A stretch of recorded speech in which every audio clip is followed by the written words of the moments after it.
Southeast Radio's Business Matters with Carl Fitzpatrick. Southeast Radio.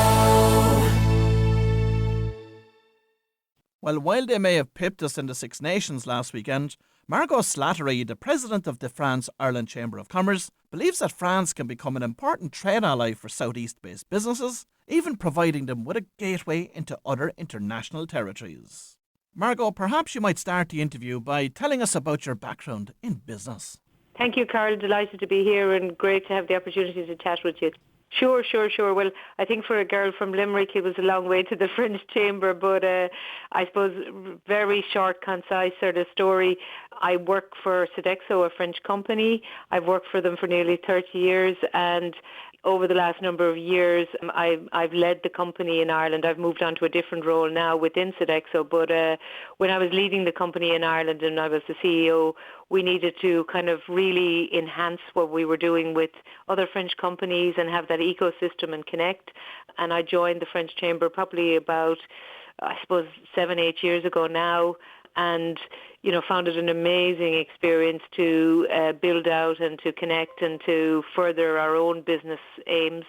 And I've got involved in the council and the exec, and really bit by bit had the opportunity to be the deputy president and then the president. And it's a great opportunity. It's an honour to represent Ireland in the French Chamber and connect with France in that way. And Margot, specifically, when you became involved in the France-Irish Chamber of Commerce, how did it benefit both you and the company you represented? Sure. Well, I think the first thing that probably occurred to me was I didn't realise until I got involved just how many companies. We've about 170 companies represented there who are members of the Chamber. So suddenly I was in this group that I hadn't realised was there. And then I suppose just very simple things. If I wanted to have access to the ambassador, to the Irish ambassador, the French ambassador, and connections to, I suppose business and trying to help our own business grow either in France or in Ireland, then there was someone you could talk to. So I suddenly went, oh my God, this is a kind of a network I've ignored, if anything. And, I went, there was an aha moment, to be honest with you. Now, of course, the realities of Brexit are upon us, and France is Ireland's nearest EU neighbour now. But perhaps you can provide us with an insight into the scale of trade between the two nations at present, because people will not be so much aware that France is actually twice the size of Britain. Yeah. And when you think about that, it's just so, it really sort of strikes you. And the countryside is just so vast. It's a very old, established country. And people who have worked all over the world, French people trade and have worked for a very long time. And it's always been a port in and out. And of course, Carol, when you think about it, going back into 200-300 years ago, we did so much business into the Port of Cork for butter, Dublin, etc. We were trading all over the world. I suppose just sort of recently, when I've been thinking about it, it's the fact that France is Ireland's third biggest supplier. So much food and goods come in from France, and Ireland is France's seventh biggest supplier, and that's facts we have from the embassy. And there's about 20 billion in trade between France and Ireland. And France is the fourth largest investor for Ireland. And Ireland itself, then just kind of coming back to that, invests close to 5 billion in assets in France, according to Banque de France. So, and even from a chamber perspective, we see 150 French businesses have branches in Ireland employing about 12,000 people. So, you think of the scale of that and think about some companies in the IFSC, for instance, BNP Paribas, Société Générale, Crédit Agricole, Airbus, it's big. And we think about companies like AXA, Score, there's Danone, Pernod Ricard. You don't, until you start thinking the names, you don't probably even, doesn't always come true. You're aware that we're sitting here on Ireland's gateway to Europe, Rosslare, Europort. And we're very conscious here in Southeast Radio that we want to be able to assist businesses right across Wexford and across the Southeast with accessing new business opportunities in the French market. So where are the opportunities? Well, I think the opportunities are many, and probably, we need to kind of take what we think we know and rethink it. I mean, first, and foremost, the French absolutely love food, and yes, we export a lot to France at the moment, but can we take more space there? We can, absolutely. I go in and out of France a lot. Irish food, Irish trade, Irish people and Irish business is superbly warmly welcomed. I'll give you an example. We have a big opportunity for seafood. The French are such big consumers of seafood, and whilst they have lots, they still don't often have enough to feed their own market. And remember, they were getting a lot from the UK, so that will change a little bit. Lamb, and it's the second largest market for beef and whiskey. So again, could we up those? Absolutely. I'll give you an example. I was in a town it's called Angoulême in near the Charente region, and I went in, and what do I see? But I'm living here in Leitrim at the moment, but Drumshanbo gin. You go over on the boat to France and you see, great things like Blackwater Distillery. You see all these fantastic products, and the French love them. And they love that sort of more, you don't bring wine to France, you bring something different. If we go away from the food and drink market, you're talking about the setup of services, hugely an area where the French are open to, and particularly financial services, and we have a lot of back and forth in financial services. Dublin, obviously, and many parts of Ireland are providing great call centres, all of that sort of thing. So the services industry and the wideness of that, I think, is a big area. And then if you think about, I suppose, other services and other things that we produce, like we obviously have energy. We have we live in this amazing island. France has 80, 90 million people. They want energy. They want inward migration of all of that kind of thing. And we have the opportunity through the sea to do interconnectors. So, that's only the tip of the iceberg, so to speak. And certainly their trade at the moment, is about maybe 1% with Britain. But once that declines, then the opportunity is there for us to fill that space. And for any business owner listening to this morning's programme that would like to explore opportunities in the French market, what's the starting point? Well, I suppose you'll understand that I will say that the French-Irish Chamber is a starting point. What it is it's a great sort of, it's the opening of the door. And from that you'll find everything from Business France, Export France, all the different opportunities. You'll find groups who are made up of CEOs, people who are, in different industries. So there's a whole section of groups. And then there's ecosystems all around that as well. So that's probably the way to start. You can join for a couple of €100, so it's not expensive. I think most can afford that. And get that sort of touch and feel of what you want, and then up that and up the kind of connections that you want. But also, do you know what I think is fantastic is it's made up of people and organisations who were never but delighted to give a leg up, to help somebody, to support people who are trying to make a start. So I'll give you an example. In my own company in Sodexo, we quite often introduce people who are entrepreneurs, small businesses. I've worked with Enterprise Ireland and a group called Going for Growth. We've looked to help some of the particularly small Irish producers there to get a leg in, to give them a hand. It's all about supporting each other, because remember, we might be working for French companies, or we might be representing companies that are working in France, but we're also trying to raise the green flag in that whole discussion as well. And of course, many business owners probably think that in order for me to succeed in France, I need to be speaking French.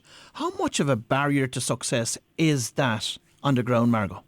I don't think it's the barrier that it was in the past. I mean, I'm not a fluent French speaker. My French is far from good, but I do really pretty well. I get my way around in France pretty well.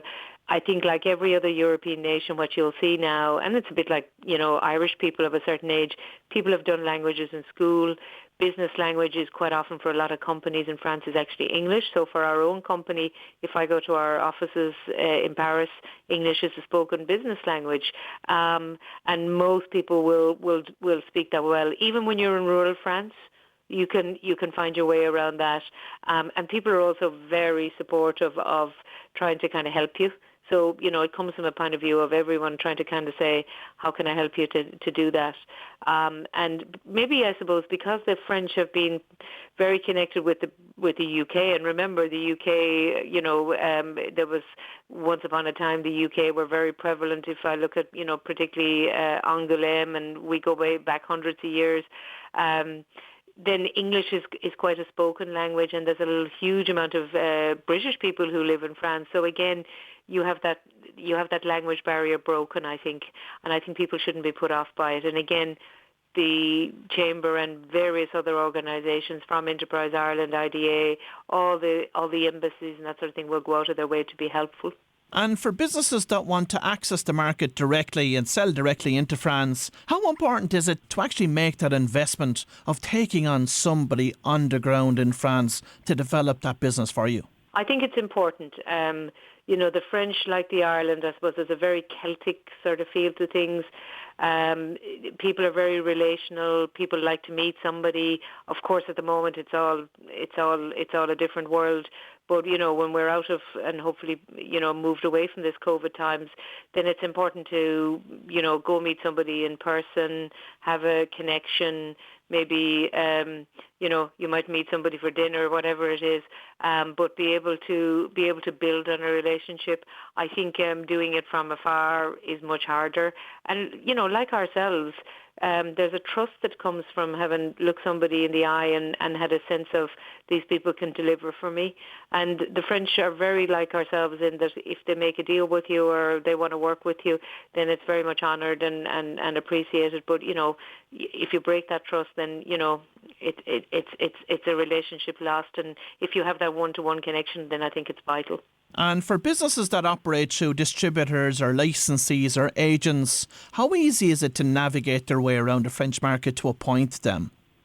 I guess that I think it's not as difficult as people might think. Again, if you've been a licensee or a distributor, that sort of thing. So I'm thinking particularly one I would know well, not naming names, but is in the food services business. Then, those distributors are well known. They have a huge footprint there, and there's a level of trust, and they've been doing it for a long time. Or you think about, some Irish companies, like, say, if I take an example, Smurfit Kappa, they employ 4,200 people in France. That started through manufacturing facilities and having a distribution network that has worked well. So again, that's building up trust. Same with Kingspan, Mullen Lighting.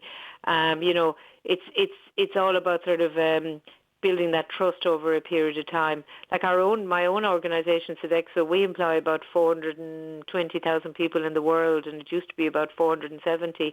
But again, we import and export Irish food, French food. This is part and parcel, and have a supply chain that makes that happen. So again, people can tap into those types of supply chains and distribution networks. And Margot, interestingly, I know you firmly believe that France can actually provide a gateway for Irish businesses to enter faraway markets. Specifically, what new markets could be accessed through France? Well, I guess if you think of it, from a point of view that France it's a very old, established, dare I say it, may not be that welcome to say it, but, colonial nation in its day. It had a footprint in Africa and in that wider EMEA space. And again, I see my own organisation, we're very active in China and all of the Middle East, Africa, etc. So there's a market that perhaps in Ireland we haven't looked at quite as much. I think that's definitely through the French community, because again, if you're dealing with a French organisation and they're doing business in those locations, then they'll want you quite likely to be able to supply a product to there or be able to connect with and have that established way of doing business. So it's to not be set in our minds that it's just France. And then, of course, remembering that France is that gateway to the wider Europe. So you're moving into you're not only sort of in Western Europe, but you're moving into that Eastern European piece. You go from France down to Spain. It's only a couple of hours down. If you go through France, you go to Switzerland, you go over to Italy, you're going to Germany. Again, and that border is all free border. So again, once you're in the door or something, you're moving very quickly. That makes a lot of sense. And of course then, just focusing on North and Latin America for a second, where are the opportunities for Irish businesses there? Well, again, I speak from my own perspective, but we do a huge amount of work in all of those areas, and I look at countries, like Brazil. Despite its challenges politically, is a huge country, growing nation. One of the countries in the world that has a big young population. If you look at Chile, you look at Colombia, despite, for instance, the stability and the lack of stability in some of these countries. Venezuela used to be, maybe less so now. And then you come to, again, growing nations like Bolivia, that sort of thing. So it's that sense of, and Mexico. Mexico, I mean, again, through the French embassy, I've met the Mexican embassy team and many other countries in Latin America. And, there's big growing nations with huge demand for products. So I don't think we should be shy of trying it. And the beautiful thing is that we're very, very welcome. When I spend time with our Latin teams, there's a huge openness to people from Ireland. We've never seemed to have caused a problem in that part of the world, and people are very open to dealing with us. That's great to hear. Now, finally, Margot, apart from engaging with the France-Ireland Chamber of Commerce, what are your top 3 tips for Irish businesses that want to trade successfully with France? Well, I think the first thing is to be open, to have an absolute, to open your mind and don't be closed on what you think.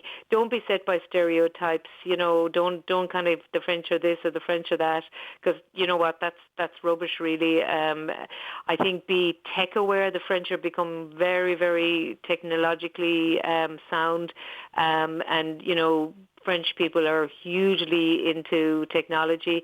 And I think the last thing is, and we spoke about it earlier on, be relationship savvy, have good relationships. Just like we Irish, the French enjoy to play rugby, have a bit of fun, eat great food and meet people and enjoy a drink. So, the same kind of things that we all enjoy with each other apply there. And if you can kind of treat people in the way that they want to be treated, I think you can be very, very successful. Well, if you've just tuned in, that was Margot Slattery, the president of the France-Ireland Chamber of Commerce. And hopefully Margot has provided a voila moment for Irish businesses that are considering expanding into new territories. Southeast Radio's Business Matters with Carl Fitzpatrick. South